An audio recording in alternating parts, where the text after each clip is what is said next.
All right, it is 12 p.m. Eastern Time. Thank you all for joining us for the This is Public Health Graduate School Mini Virtual Fair.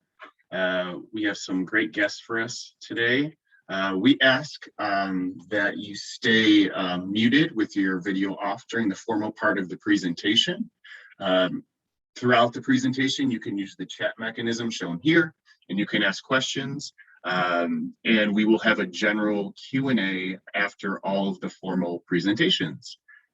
You'll also be able to meet all of our exhibitors today in breakout rooms, and you will be able to select your breakout room, but if you have any issues with that, we are definitely able to assist you. Just so you have the best view of the presentation, here's a example of how you can watch the speaker view. So take a look at my screen and make sure that you can find out how to hide non-video participants and do speaker view instead of the gallery view. I will now introduce our 4 exhibitors today. Campbell University Master of Science in Public Health, Georgia State University School of Public Health, Johns Hopkins Bloomberg School of Public Health, and University of Maryland School of Public Health. We now welcome our first presenter, Campbell University.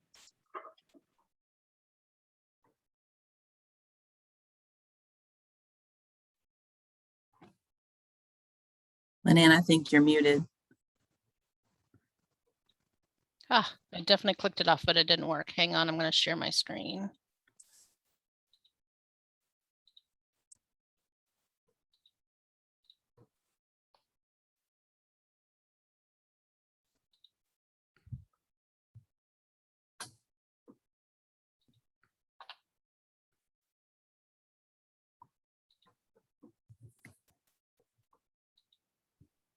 There we go. So welcome everyone. My name is Lynn Fowle. I am the Master's Programs Admissions Coordinator for Campbell University's College of Pharmacy and Health Sciences. And I am joined today by one of our admissions counselors, Melissa Griffin. And I would just like to introduce her. She's here with me on the call. I was going to let her introduce herself, but in best laid plans. So she's going to go ahead and start, and then I will take over at my spot. Thank you, Lynn, and welcome everyone to the Campbell University Public Health Program. Lynn, if you'll go ahead and pop over to the next slide. So Campbell University is a small private liberal arts university located in Bowie's Creek, North Carolina. So for those of you that might not be familiar, we're in a little bit more of a rural area, but we are about 35 minutes from the Raleigh Triangle area. So Raleigh-Durham. It is one of the largest research triangles in the country. Campbell University is also central to the state. With that being said, we are about an hour-and-a-half drive to the beach, as well as an hour-and-a-half drive to the mountains. So you get 2 of the best things that one state could offer right in the middle. But a little bit about Campbell. We were founded in 1887 as Bowie's Creek Academy. And fun fact, it was founded by James Archibald Campbell, who was a minister in the Baptist religion, but he founded it because there was no access to universities where Bowie's Creek was located. And so to make educational accessible, he founded Bowie's Creek Academy, and it allowed the students in the rural population to be able to receive a great education. On the first day of school, there were 16 students, and before the end of the first term, there were 92 students. So as you could tell, very flourishing in that first semester here at Campbell, but after its foundation in 1887, it became a university in 1979. We are the private university of choice in North Carolina, and with that being said, we do have Christian-based beliefs. However, we welcome all religious backgrounds to Campbell, and we are the 4th largest private school in North Carolina. Total enrollment is 6,800 and growing every day. We are also one of the most academically diverse populations in North Carolina as far as universities with 150 plus programs. As I mentioned earlier, we're about 45 minutes south of Raleigh, the capital, so lots of opportunities for internships as well as jobs in the market. And our mission here at Campbell University is to graduate students with exemplary academic and professional skills who are prepared for purposeful and meaningful lives. And you'll see that with our mission, with our programs, each of our programs specifically does something to give back to the community. All right, so the College of Pharmacy and Health Sciences, its inception was in 1986. And we do have a plethora of other programs within the College of Pharmacy and Health Sciences. Clinical research, which is 100% online, was founded in 1990. Our pharmaceutical sciences, which will be drug creation, was founded in 1995, 1997. Our physician assistant program in 2011, public health, of course, 2012. We do have a doctorate of physical therapy program. We also have nursing, and then we also have a doctorate of health sciences. And the mission within the College of Pharmacy and Health Sciences is to prepare students to excel in the ever-expanding world of healthcare through degree programs that emphasize interprofessional education, self-learning, and personalized training. And at this point, I will hand it back over to Lynanne. So now we're going to talk about the programs that are within the public health realm at Campbell University. The Masters of Public Health here at Campbell University is one of only a couple of programs in the United States that teaches rural community public health in a rural community. We're very proud of that fact. We have great ties to the community in a number of ways, which I'll speak to in a few minutes, but that's one of our big hallmarks with our public health program here. We also have a hands-on approach, which puts our first-year students right out in the community at the beginning of the first semester. We start with group practicums, where the students are broken into groups of 3 or 4 or 5 students, depending on how the cohort breaks up, and we have programs that they work with in the community, rural dental care, Special Olympics, and a number of other things, including migrant farm workers. So they're out in the community from the very beginning of their career here. The second year focuses more on research projects and electives, and I'll get into that as we go drill down through these slides a little bit. But the first year is all of the basic core courses and those group projects. We partner with all of our other programs at Campbell. So interprofessional education is very important to us at Campbell. We work together across programs on a very regular basis. We partner with nursing, pharmacy, physical therapy, the physician assistant program, and the med school in research and in community programming and in just training our students to be aware of the impact of a team approach to medicine. And so that's a very important part of our program as well. Our focus here at Campbell is very heavily on rural healthcare and underserved populations. When we interview our students, we look for students who are passionate about those two things, but we also work in the community in those underserved populations throughout the 2 years of our program. Elective coursework, we actually have a set of electives that are pretty constant, but we have had students that have come in with special interests. So they've been able to focus on areas outside of the normal electives in veterinary medicine with our migrant farm worker program and with other special needs populations. So the program is very flexible in terms of letting students work on specialty areas. So the program details, we average about 30 to 40 students, fluctuates every year by a little bit. Our demographics are here for you to look at. We are very heavily North Carolina students, but that's increased. The out-of-state students are increasing as we move forward. It is 75% female and 25% male. Love to see those demographics even out, but that's our cohort at the moment. The average age is about 26. We have a number of students that come directly out of undergraduate programs, but we also have a great number of students that are coming in from the work world and they're either career changing or they've been out working in the greater world and come back in for a public health master's program experience. Our average GPA is 3.23. That fluctuates every year as well, but we have a number of students that come in with higher GPAs, but we are we use a holistic approach when it comes to admissions. So our recommended GPA for admission is 3.0, but we look very closely at every application and judge those applications and those students on their own merits. So we do have students that come in under a 3, but they come in with amazing volunteer experience or work experience or something else that's compelling to offset that. Program delivery is in person. It's still in person. It's been in person even through COVID. And we're very proud of that. We've had to do some restrictions in terms of class sizes and breaking groups up into smaller groups and doing more things outside of the building. But we did manage to be in person throughout the pandemic thus far, and we're 100% in person now without any modifications. The program offers both domestic and international public health opportunities. We do have study abroad in the summers that are public health related. We've been to Honduras and Guatemala, and we have a trip to Ghana planned for 2022. Very happy to be able to offer international.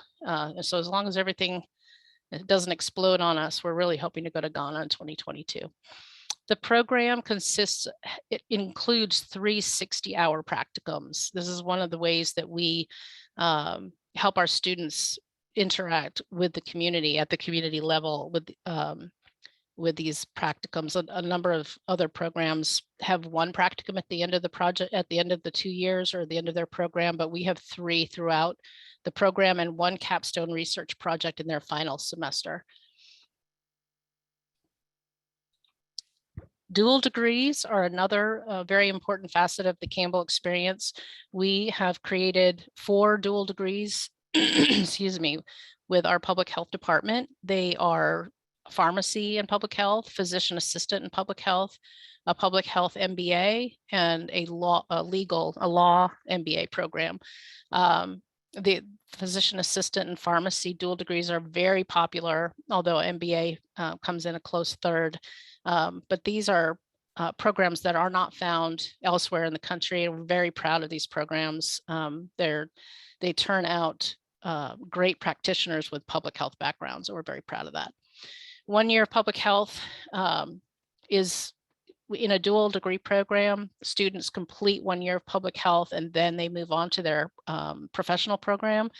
The programs are already, the curriculum maps are already created so that we know which electives can be applied to both programs to shorten the time needed to complete those programs. So for example, a 4-year pharmacy degree and a 2-year master's in public health would become a 5-year program under the dual degree option, which is attractive to students for financial reasons as well as professional reasons. The admissions process for our public health degree, obviously we use SOPHAS as our CAS program. That's the initial application that students use to apply to our program, but we also require a Campbell supplemental application. That's primary, it is free. The supplemental application is free, but it does integrate the application with our student database. So it's an important part of our process. We have 2 applications deadlines because we have 2 start dates. We have a fall start and we have a spring start. The spring start is relatively new, and we generally have 2 to 3 students, 3 to 4 students at a time that come in January. But the primary the primary start date is our fall semester, and those are the dates. We do not require any prerequisites for the program. We do recommend a 3.0 GPA and a passion for service. So when the applications come in, we do look for volunteer service in undergrad or in your in a student's private world, whatever that looks like. We're looking for students that embody our mission, which is to serve in the community. So that's important. And then of course we do require an interview. And brand new to our program, I just want to share this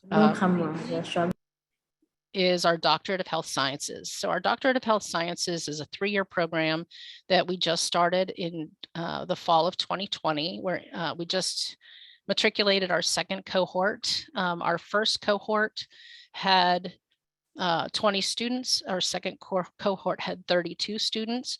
We're very excited about this program. It is a 100% online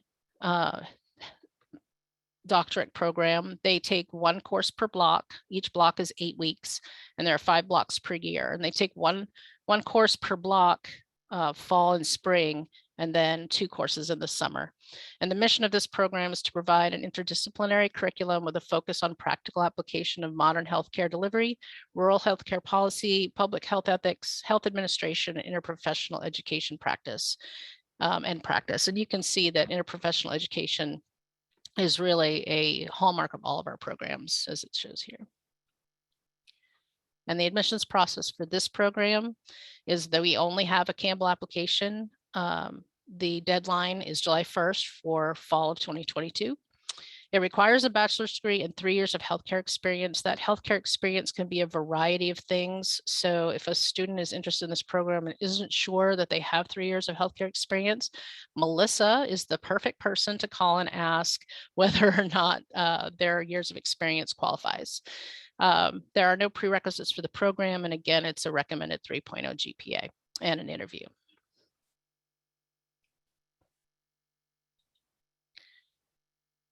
So on this slide, I just have our web pages for our Master's in Public Health and our Doctor of Health Sciences. We also have a YouTube video that I can put in the chat after I'm done presenting, since you probably won't have time to click on this at this point. But that is the Master's of Public Health and the Doctorate in Health Sciences programs here at Campbell University, and we'd be happy to answer any questions later or in the student breakout rooms. Great, thank you so much. We now welcome Georgia State University.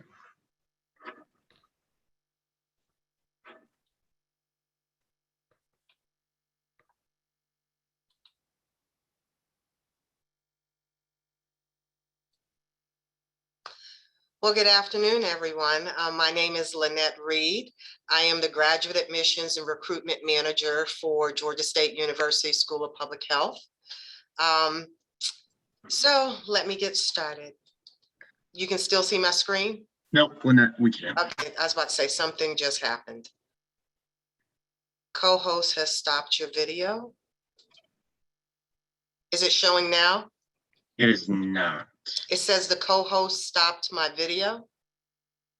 Do you want to try again, or? Let me try again. Yeah. If not, I have your presentation, so I could also just, oh, we can see it now. You're all good. Okay, that'll work. Technology. So Georgia State, it's in the city of Atlanta, right downtown Atlanta, in the hub of everything public health. For Georgia State, we have exciting news in the sense of we just actually have our new president of Georgia State University. He's actually the 8th president since 1913. So Dr. Blake is our newest president. He actually started, I think it was August 8th, August 9th.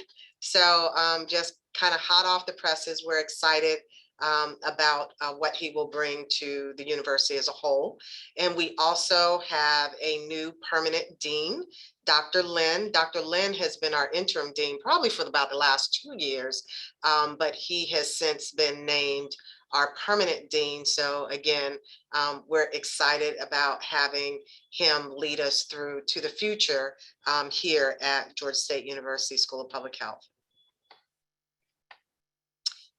Being in the heart of Atlanta, we are surrounded by, again, everything public health, whether it's the CDC, the Georgia Department of Public Health, any and every nonprofit you can possibly think of, everything from state agencies, federal agencies, your local health departments, things like that. So the city of Atlanta is a true hub for public health.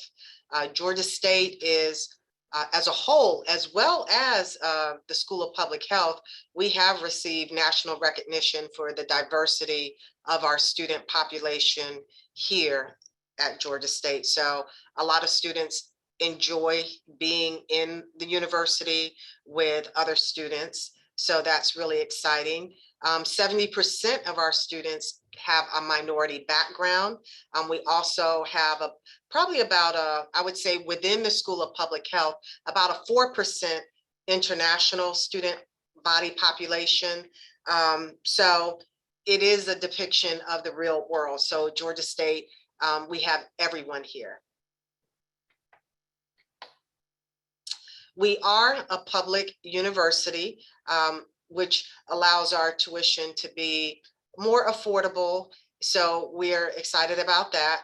So our in-state tuition is $425 per credit hour. Our out-of-state tuition is $1,286 per credit hour. All students, whether you're in state or out of state, there is an additional mandatory student fee, and that's on a sliding scale depending on how many credit hours you are registered for. The program within the School of Public Health, whether it's the master's or at the doctorate level, or even the certificate, everything is extremely flexible.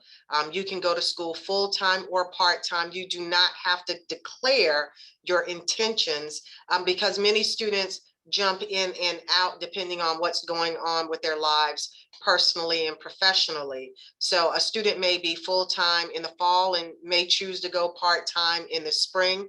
That's perfectly fine. If a student is enrolled in our master's program, just as an example, if they're going full-time, which is 3 classes, they can pretty much complete the program in 2 years. Part-time students, you're maybe taking 1 or 2 classes. We give all students up to 6 years to complete the program. No one has taken that long, but there's 6 years out there in case you need it, if you're definitely doing 1 class, or 2 classes a semester. But again, the program is extremely flexible and it's up to the student. Courses are offered in the daytime as well as early evening. Again, it's up to you on how you make your schedule and what's still available when you're registering for courses. We have lots of research that our faculty members are doing. This is kind of a short list on a lot of the hot topics that faculty are involved in right now, or topics that a lot of students are asking about. So if you want to know more about what our faculty are doing, you can go to our faculty profiles online. And we encourage students to really investigate and check out what's taking place here at Georgia State, and to find what faculty member is doing research in an area that is of interest to you. We encourage students, as even prospective students, if someone is doing research in an area, it's perfectly fine to reach out to that faculty member to ask questions about their research and your interest in that particular area.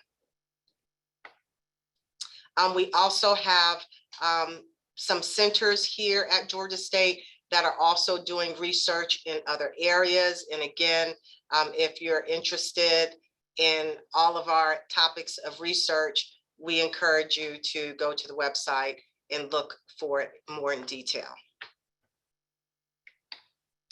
We have 2 doctorate programs here. We have a Doctor of Public Health, the DRPH, which is 54 credit hours.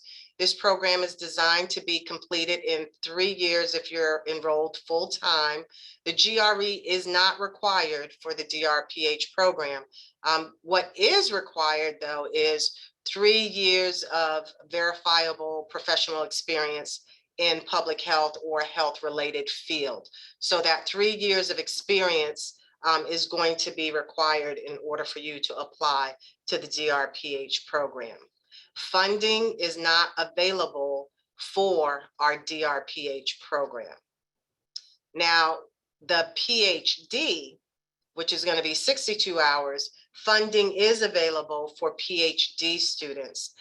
Fellowships are available via faculty grants. We advertise that on our website every application cycle, so students know exactly what areas of funding are available.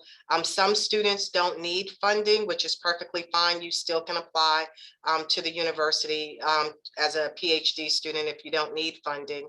The biggest difference, I would say, is the Doctor of Public Health does not have a concentration. It's a generalist degree. Our PhD has areas of concentration: epidemiology, environmental health, health promotion and behavior, and health services and policy research. The PhD is more research-based. The DRPH is going to be more towards leadership, trying to do that trajectory in your professional. So that degree is trying to help you more professionally with your trajectory for the DRPH versus a PhD is academia research. Those are the differences between those degrees here at Georgia State. And the GRE is required for the PhD. So for the MPH, the GRE is not required, and I'm quite sure lots of students like to hear that part. It is definitely not required. We have a variety of concentrations: biostatistics, environmental health, environmental epidemiology, which is our newest one, epidemiology, health management and policy, health management, health promotion and behavior. That is newly available online. So we've always had it. It was in the class, but now we're offering the option for students, if they want to take an online program, it is only going to be in that one area of concentration at this point in time. We still have things coming down, but for right now, that one is the one that's going to be 100% online. And then we have a couple of dual programs as well. We have a JD with law school with an MPH, and then we have the PhD with community psychology in the MPH. So for those two degrees, you have the dual degrees, you have to apply to both programs. So you'll have to apply to the PhD as well as your JD, and then the MPH is separate. So if you have any questions, when you stop by the room, I'll be more than happy to go a little more in detail to explain that process to you. We also have a graduate certificate program. It's 16 credit hours. It is 3 of the MPH core curriculum classes and 2 electives, or it's all 5 MPH core classes. Many students will do a graduate certificate to get their feet wet to see if they really want to commit to an MPH. So that's perfectly fine. Some students use it as a segue of building a stronger application before applying to the MPH. The graduate certificate program can be fully online and definitely, obviously, in person and hybrid as well. The GRE is not required for the graduate certificate program. And the maternal and child health graduate certificate, this is one of our newer programs as well. So it just really complements the MPH program in the sense that some of the MPH core classes are automatically built into this curriculum. So you're doing both at the same time. So a lot of students, if you're interested in that whole advocacy for family and children, this is definitely something you would want to investigate and look into a little more closely. If you have any questions, again, when you decide to stop by our breakout room, please feel free to ask questions. The GRE is not required for the graduate certificate program. For the course instruction in general, due to COVID, starting fall 2021, this current semester, we kind of are trying to get back to normal as can be. So courses are being offered in a variety of formats. Courses could be online, they could be in person, they could be hybrid. Many of our classes, Georgia State as a whole is a large university, but the School of Public Health is a smaller college within that. And so many of our classes could have 25 students in the class. We try to make those classrooms, put those students in a very large classroom to allow for more social distancing since they are in the class. So again, we're doing everything possibly to help with keeping our faculty, staff, and our students safe during this COVID-19. So, so yeah, that's what we're doing. We do the SOPHAS application as well as we have a supplemental application. Our Georgia State supplemental application is a $50 application fee. But again, both applications are required. We have a variety of deadlines. So if you're interested in either of our doctorate degrees, we only admit once a year for a PhD or DRPH. It's every fall for those programs. The deadline to apply for those is always December 1st. For our MPH, we enroll every fall as well as every spring. So the deadline for this upcoming spring 2022, that deadline would be October 1. And then if you're applying for fall of 2022, we have two deadlines. We have a priority deadline and a regular deadline, February 15th and March 15th. The graduate certificates, the same thing. It's twice a year, every fall as well as every spring. Our enrollment for the DRPH and PhD, it could be, 15 students annually. The MPH is going to be a little larger. Our incoming class could be anywhere with the MPH and the graduate certificate, like 150 students. In the fall, we could have possibly anywhere between 50 to 80 in the spring. So, so if you're interested, again, in more detailed information, please stop by our breakout room. A little bit more, most students are going to want to know about graduate assistantships and scholarships. GRA positions are available. They are limited, competitive. They're not guaranteed for every single student. They are funded by faculty grants. And I can explain that whole process when you, of course, stop by our room. And these are just some, we do have a payment plan because a lot of times students are asking, can I break the payment up? That is possible. And again, I can make sure all of this information is available in our breakout room. I just kind of was wanting to mention it really quick now. And these are some links for financial aid and resources that students can go to. You can take a quick screenshot of that. And if an international student, some places you can also go to look for additional funding. And of course, my contact information, Lynette Reed, lreed@gsu.edu, and I'll make sure you have this screen available again. And I'll put it in the chat when you come to our breakout room. And so I look forward to speaking to more students one-on-one in the breakout room. So that's it for me right now, and we're off to the next school.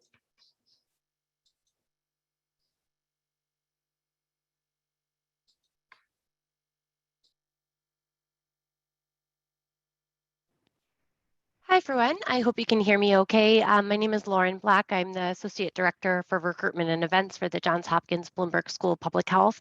I wanted to offer a couple of quick facts about our School of Public Health. We're excited that you're here today to learn more about all of our schools.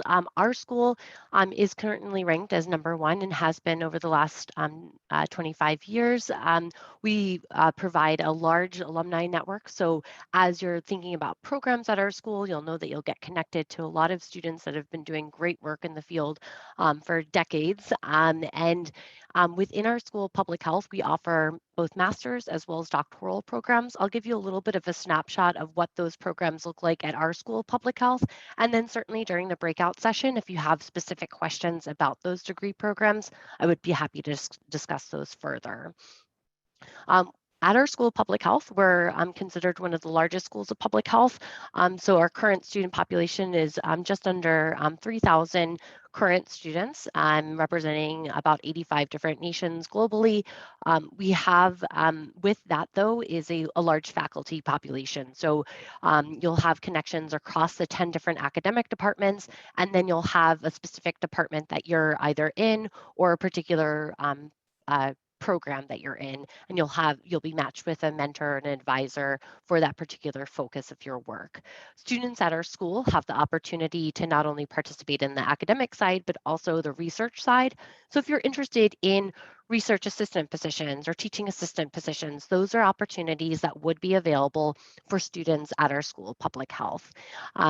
It also helps connect students to our different institutions within the university. So we're physically located right across the street from the School of Medicine, as well as excuse me, the School of Nursing.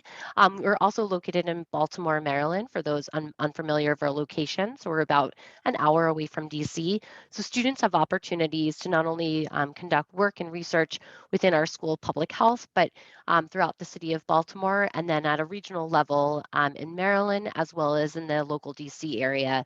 And then as students participate in internships and things of that nature, they can participate in national opportunities as well as global opportunities as well.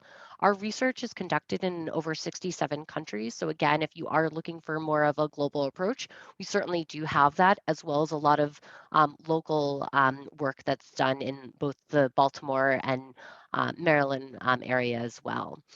We have about 80 different research centers and institutions within our School of Public Health. So everything varying from kind of work within the lab to field work, advocacy, and policy work, as well as health communications. All of this, especially during the last year and a half, has really proven the importance of the different levels of public health, and our school really tackles all those different approaches from research, practice, advocacy, and communication strategies. Our students usually participate in 8-week sessions, so you'll have a chance to not only take a couple courses, but really have a large variety of courses each term that students get to participate in, and you'll have the chance to really not only take courses within your department, but if you're interested in excuse me, in certificate programs, that's also an opportunity that would be available for you. I wanted to give a brief overview of what our departments and programs look like at our School of Public Health. We have about 10 different academic departments, and as you can see from here, we do offer everything from kind of the bench science and basic science areas such as biochemistry and molecular biology, as well as molecular microbiology and immunology, and traditional public health areas, including biostatistics, as well as epidemiology. For those that are looking for more of the kind of the health communications approach, we would suggest the Health, Behavior, and Society department. That's a great approach for looking at communication strategies, health education. For those that are looking for more of the policy strategies, as well as looking at overall healthcare management, the Health Policy and Management Department would be a great choice. If you're looking for kind of that global health approach, we don't have a global health department, but we do have an international health department. That department focuses on health systems and human nutrition, as well as global disease and epidemiology. We also have a department that focuses on maternal and child health, adolescent health, and population management focuses within the Department of Population, Family, and Reproductive Health. And then we have a mental health department. We're proud of the work that happens in that department, as it is a unique department within our School of Public Health. At our School of Public Health, you'll have the choice to apply to the MPH program, which is the flagship program of our school. It's one of our first master's programs that was offered at our School of Public Health. That program is designed for those that have at least 2 years of public health work experience. If you don't have that work experience, but are really looking to get into a master's program directly from your undergraduate, or just really getting involved with the field of public health through a degree program, there's a couple of different alternatives to the MPH program. Excuse me. Our MSPH program, and our MHA offer a year of experience in academics and then an internship in this second year of the program. So it gives you an extended time to take courses, as well as really have that full public health experience before kind of branching out into a career within public health. The MSPH program is offered in a couple of our departments, including Health, Behavior, and Society, Health Policy and Management, International Health, and Population, Family, and Reproductive Health. Our MHA program, which is our Masters of Health Administration, is going to be offered within our Department of Health Policy and Management. For those that are looking for more of a research-focused degree program, we do offer the MBE, which is the Master of Bioethics, and then we also have the MHS, which is the Master of Health Science, and that's going to be offered in all 10 of our academic departments. So if you're looking for an approach that you're going to be gaining introductory research skill sets, and then kind of building on top of that. The MHS program is a great program for you. Some students will use either the MHS or SCM, which is a Master of Science, as either a terminal degree or a way to kind of build research skill sets before heading into medical school. And then finally, we offer a couple of different doctoral programs. Our PhD program is a fully funded doctoral program offered in all 10 of our academic departments. And our DRPH program is a part-time online program that helps those that have been working in the field for a minimum of 3 years with an MPH or an equivalent degree to advance in skill sets. It provides, again, that opportunity to do it part-time so that way you can kind of continue in the work that you're doing, but also adding to the work that you're doing in the field. For those that are just not going to be able to make it to Baltimore at some point, we do offer a couple of great approaches to our education, including an MA in Public Health Biology, focused on more of our biomedical science areas, an MAS, which is a Master of Applied Science, looking at niche topic areas that are more of a 2-year online degree program option. And then our MPH program does allow students to participate in the program as a part-time student and complete it fully online. So you can be anywhere in the world completing that program. And then our MHS in maternal and child health is also offered fully online. So I know that's a lot of different degree programs and opportunities. So again, I'm happy to expand on those during the breakout session later today. I did want to just briefly go over our application and deadlines. So as others were mentioning, our application is also through SOPHAS. You can submit all of your material there. I've outlined here the requirements for our school, including transcripts from any universities you've attended and colleges, as well as 3 letters of recommendation. That can be a combination if you're coming directly from undergrad. We always suggest about 2 faculty and then a supervisor, or if you're been working for quite some time, it might make sense for more of it to be supervisor recommendations. We'll also need a CV or resume highlighting your accomplishments, and then a personal statement. And our personal statement really is just that. We're looking for an understanding of why you're interested in the work that you're doing, how you got interested in public health, and really where you want to take the degree program, whether you're completing a master's program or a doctoral program. It really helps us gain a better understanding of you as a public health practitioner, researcher, and a student of public health as well. As far as test scores, all of our reviews are done at the department level.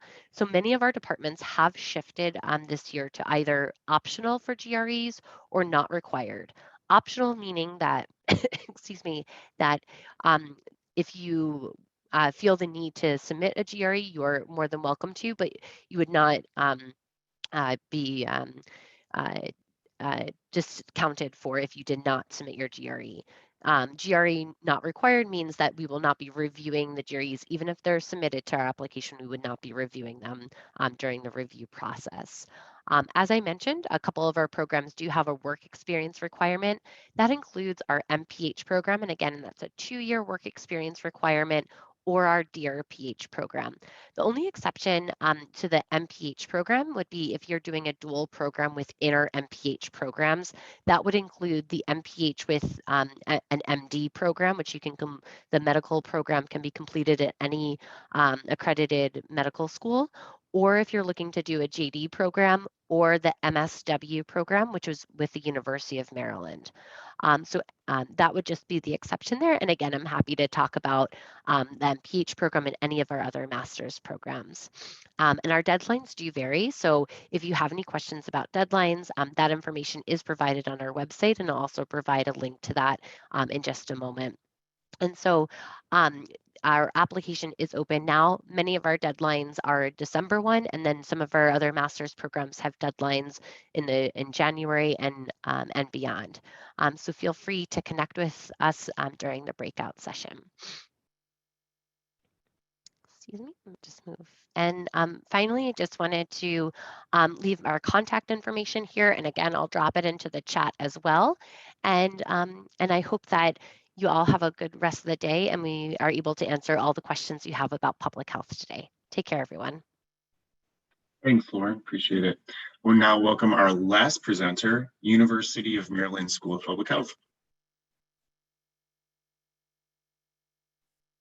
Great, thank you, Nick. My name is Stephen Roth. I'm part of the University of Maryland School of Public Health, joined by Britt Saxvig, our Director of Graduate Student Services, and Lana Duarte, our Recruitment and Admissions Coordinator. The University of Maryland is the flagship university of the state of Maryland system of schools with over 40,000 students and is one of the preeminent public research institutions in the country. The School of Public Health sits within that campus with a large undergraduate population, but a more moderate sized graduate population of just under 500 students. We've been accredited since 2010 and was most recently ranked as number 10 in the country for publicly funded schools of public health. We're proud of the diversity of our school. We are the most racially and ethnic diverse college at the University of Maryland, with over 55% students of color from a variety of states and countries around the world. We have world-class faculty across the breadth of disciplines in public health, as well as in family science and kinesiology, which are two unique areas within our School of Public Health. We value the variety of opportunities that our students have to engage within public health, both locally, regionally, and around the world. We offer a variety of master's programs, the MPH and the MHA in particular. That's where most of our graduate students are enrolled. Both of those programs are 45 credit programs. The MPH has 8 different specializations, which you can see here on the screen, ranging from behavioral and community health to health equity, physical activity, public health practice and policy, and others. Some of these are online only programs. Most are in person. Those in-person programs are flexible, allowing students to enroll as full-time or part-time, and generally having classes that don't start until 4 p.m., allowing flexibility with working professionals. Our in-person programs and our online programs have fall admissions. Our online programs also have spring admissions. We'll talk through that a little bit more later. We have additional master's programs in couple and family therapy, environmental health sciences, and kinesiology. And we have a variety of certificate programs as well, including global health, gerontology, and health data analytics. We have 7 doctoral programs across the primary academic areas within the School of Public Health, including epidemiology, health services research, family science. We also have a joint program in biostatistics and bioinformatics with mathematical sciences on campus. We have a variety of research centers across the school and in our departments, including the Center for Health Literacy, the Maryland Center for Health Equity, and one of the prevention research centers funded by the CDC. So students have a variety of opportunities for engaging in research activities as part of their degree programs. This map shows our location. So as Lauren mentioned, Johns Hopkins is located up here in Baltimore. College Park is actually tucked right within the DC Beltway, right outside of the nation's capital. And what you see in this map are locations where our students have engaged in internship and research activities. What we consider to be our unfair advantage, being located within the nation's capital, provides students an exceptional opportunity for educational advancement. Our students can engage with nonprofits, with state, federal, military organizations. So you really have a chance to engage in public health in the ways that you want to enhance your career and professional aspirations. These are some data from 2019, our most recent commencement data, showing a 95% placement rate for our master's graduates, with 88% employed and 7% moving on to continuing education. We have a 100% employment rate for our doctoral graduates. Where are our graduates working? Well, you can see a variety of locations, from academic institutions, federal institutions like the NIH, for instance, healthcare organizations, state and local government. And then, as I mentioned, Washington, D.C. is a prime area for working with non-governmental organizations and nonprofits, and many of our graduates go on to work in those organizations, as well as for-profits and other areas. A little about our admissions. Right now, the GRE is waived or optional for all of our master's programs and is waived for most of our doctoral programs. As with other schools, you'll need transcripts, letters of recommendation, a statement of purpose, your resume. Some programs encourage a writing sample or have other program-specific requirements. Please talk with us in the breakout groups, and we can help you navigate all of these admissions specifics. Most of our applications are also through SOPHAS, but we do have some that run just through the University of Maryland. And those include our certificate programs, some of our master's and some of our PhD programs. We also have a couple of dual degree programs, including one that just launched this year between the Master of Public Health and the Master of Community Planning in our campus's architecture school. Deadlines, as you can see here, are SOPHAS programs, including all of our MPH programs. Deadline is in October. Our online programs are a little bit later, coming in December. PhD deadlines in November. Again, we can talk through all of those deadlines. So we will put the contact information in the chat, but please consider joining us in the breakout group where you can talk with Lana, our recruitment and admissions coordinator, to talk through all of the details of our programs. Again, the University of Maryland School of Public Health is a relatively small graduate program. We value the in-person experience, and we value the community that you get to have with our faculty. We're small enough that the students get to know our faculty closely and rely on them as mentors to achieve their professional aspirations. Thank you for your time and look forward to seeing you in the breakouts. Thank you so much. We will have a few minutes for general question and answer, but I recommend that if you have any specific questions, you save them for the breakout rooms. If our presenters could come on the screen and we could have a quick Q&A, that would be great. And again, for those of you who are not speakers, if you could just turn off your camera.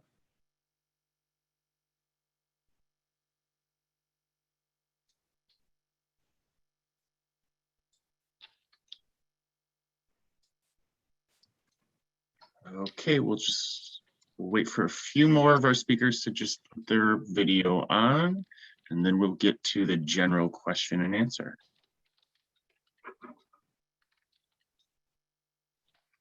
And if you have any questions, feel free to put them in the chat.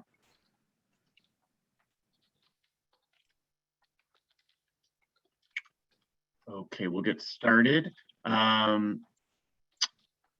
One of the questions that has come through are and feel free anybody to answer this, how has your program changed due to the pandemic?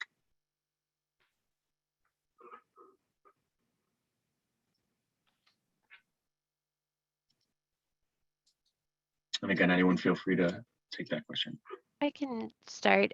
So at the Bloomberg School of Public Health, we've formatted it into kind of a virtual plus campus over the last year. So making sure that recognizing that there's a lot of students that had been participating in online courses prior to the pandemic. And so now that our campus is starting to open up more fully, still having those opportunities for virtual chats and interactions across courses and other ways throughout the school. And then we have a Center for Teaching and Learning. So they've been very supportive as our faculty have been really transitioning a lot of courses online over this last year, and then taking more of a hybrid approach for some of our larger courses during the start of the term this year. So really kind of recognizing how to continue to have everyone fully engaged, however they're participating in the program. Great. And I can I can answer that for Campbell as well. We never went to completely virtual during the pandemic. We are so focused on community interaction that we've done everything we can to keep those relationships intact and our students working with our rural and underserved populations. There have been some modifications that have needed to be made, especially at the beginning when things were really shut down, but a lot of things are handled virtually as far as our community interaction. And as soon as we were able to get them back into the community in person, we were able to do that. Campbell has worked really hard this year. We have a smaller student body, so it may be easier than some of the larger schools, but we have our student body's been super supportive of all of the restrictions and all the social distancing and mask requirements, things like that. So it's been easier to protect them and to keep them engaged in the community. So we were very proud of the fact that we've been able to continue that throughout the program, throughout the pandemic. Great, thank you so much. Another question is, how is justice and equity integrated in your curriculums? Start in for Maryland. So we took the opportunity over this past year to engage in a careful analysis of anti-racism content throughout our master's curricula, and many of our concentrations as well have been sure to emphasize within their content the role of systemic racism within public health and the consequences for health disparities. So this is part of the value system that we see within our School of Public Health specifically, but we frankly view it as core to public health generally. And so while these concepts have been discussed throughout our courses for many years, we are calling attention to those elements of our curricula more specifically going forward.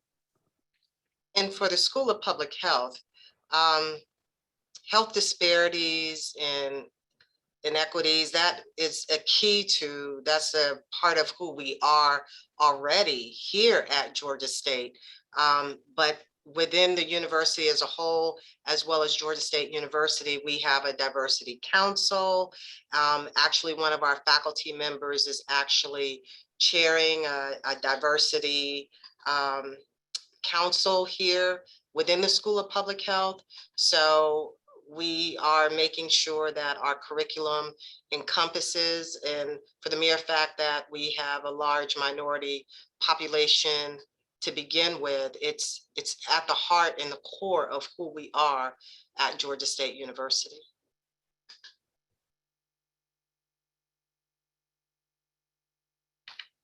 And at Hopkins, we have a couple initiatives, including our IDARE, which is our inequity, anti-racism, inclusion, diversity, anti-racism, and equity office, as well as our source office, which helps faculty and staff create curriculum and provide resources for community engagement. So those are a couple of resources at our School of Public Health.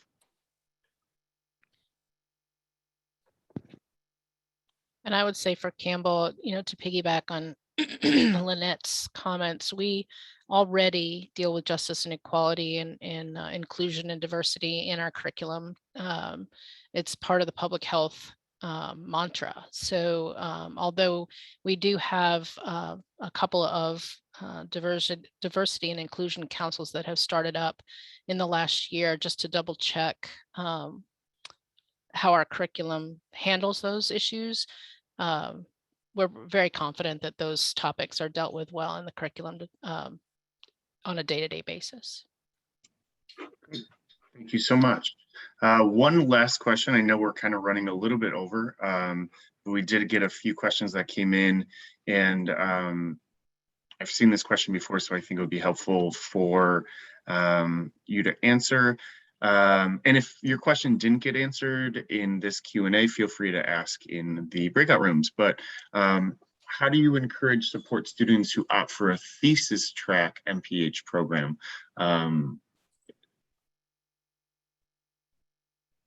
Is that relevant to anyone's program, or? Maryland has a few of those, but generally we focus on the non-thesis capstone project track for our students, because we really do view this as a practitioner pathway for the MPH. So we can work with you, but in general, we try to steer folks to research degrees who are interested in a research path. And at Georgia State University, students can do a thesis or a capstone. And then in some of our concentrations, we also have what's called integrative learning experience, which is a course you can take instead of doing the thesis or a capstone. But if you choose to do either a thesis or a capstone, you have a faculty committee, so you'll have a faculty advisor to help with that process, as well as the graduate advisor. So there's support here for students who are doing that thesis track. And at Hopkins, it would typically be within our SCM program, our Master of Science program, that there would be the thesis component instead of the capstone. And in Campbell, we have a capstone project only. We don't have a thesis option. Great, thank you all so much. We are now going to open up the breakout rooms. You will be